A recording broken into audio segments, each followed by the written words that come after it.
Good evening. So how do you deal with it when things go completely out the window? Yesterday afternoon, my lovely 6-year-old William decided to present me with the fact that he cut his fringe off, and not just a little bit, he cut it off right up here. And my immediate response was to be angry. I thought, no, I've got to be angry. I need to be cross with him. You know, that was just what I thought I needed to do. And then I thought, but do I need to be angry with him? Do I need to get cross over this? You know, it's just something kids do. It's actually quite common for them to decide to cut their hair because it's not how they want it. We were going to the hairdressers anyway this morning, and it was just, his fringe was too long. He couldn't wait until this morning. So yesterday afternoon, he decided to hack at it with the scissors. You know, he then told us he combed it, but actually, no, it was definitely the scissors. He couldn't have done it with a comb. But it just made me, I did stop and think, well, I must be angry with him. Whereas in my heart of hearts, I was finding it hilariously funny. I mean, he looked so proud of himself. He really was proud of himself. And I know this isn't business related, but just bear with me on this one, okay? So yeah, he was so proud of himself that in the end, I just ended up laughing with him, and we made a big joke out of it. And then when Daddy got home, he put on his blue doctor set glasses. We took photos, and I did the mock-up of him and Brains from Thunderbirds. And, you know, we had fun with it. When we got to the hairdressers this morning, the lady who we go and see, Shell, she's amazing, and she sorted it all out. And actually there was a bit of a muck up with the diary. We managed to double book ourselves in, and it worked really well because we didn't have to be anywhere in a hurry. They went first. The little boy had clippers. William hates the clippers normally. He's had the clippers done. He's had lines put in his hair. He's so excited. He's so proud of himself, and it set him up for a really good day. So what could have been an utter disaster, him getting the scissors to his hair, you know, I'm finding hair all over the living room, but hey ho, it will get picked up by the Hoover in due course. But that little thing that I could have completely lost my rag over, I could have completely gone over the top, got really cross with him and all of that. It didn't matter. Actually, it turned into a really good day for him. It was really positive. He did loads of new things today. He let Shell use the clippers on him. He sat really well while he was having his hair cut. He wanted his hair spiky, and that was just in the 3/4 of an hour we were at the hairdressers. It gave him more confidence. He was really good. We then had to do the dreaded back to school shopping, and he was good, really good round the shops. It was quite busy. On the whole, he did as he was told, which is amazing for William because he doesn't like overstimulation. We had a couple of little incidents, but no major meltdowns, which we do normally get when we go shopping, especially clothes shopping. It's not his favorite thing. He even chose new socks that he wanted, and you know, the boring stuff that as adults we don't enjoy doing. So as kids, it's just as dull as dishwater.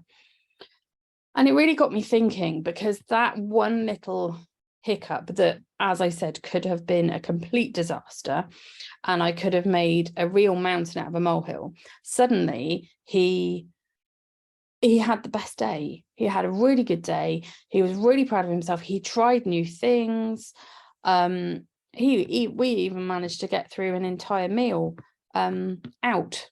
We went into Pizza Express and we had a really good day out. You know, we had a nice meal, and it was only at the end when they were both getting bored of sitting there that we thought, yeah, no, we need to go on now, because they were getting a bit noisy. So, you know, it set him up for a really good day. You know, I know it was all coincidences and could have been completely different, but it wasn't. It turned out to be an amazing day. And it's the same when you're freelancing.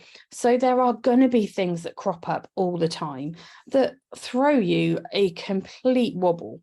You know, something might suddenly send you down a path that's 250 miles in the other direction to where you were expecting to go, but you never know where you're going to end up. at the end of that journey. And the journey is where we learn. It's where we get new experiences. And from those experiences, we learn, we grow, and we become better at what we do. We become better mums. We become better wives. We become better daughters.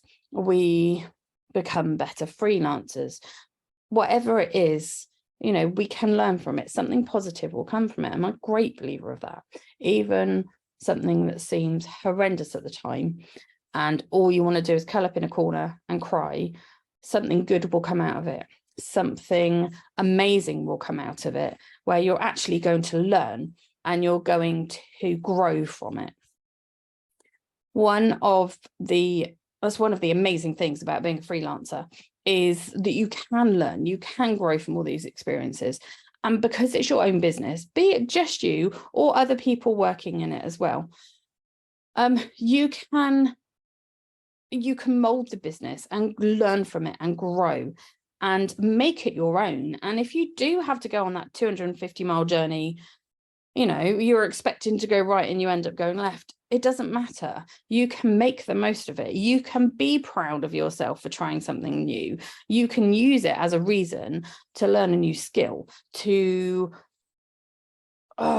do anything, to know that you can do what you need to do, to know in your heart of hearts that if someone does throw you a wobbly and send you 250 miles in the wrong direction, you have the skills to deal with it. You have the skills to go that 250 miles, deal with the problem and come back and still be raring to go. And that is such an amazing thing. And yeah, this does all stem from, you know, William cutting his fringe, hilariously funny in the end. But, you know, from all these little bad things, amazing things can happen. So don't look at anything as a negative. Look at it as a learning experience.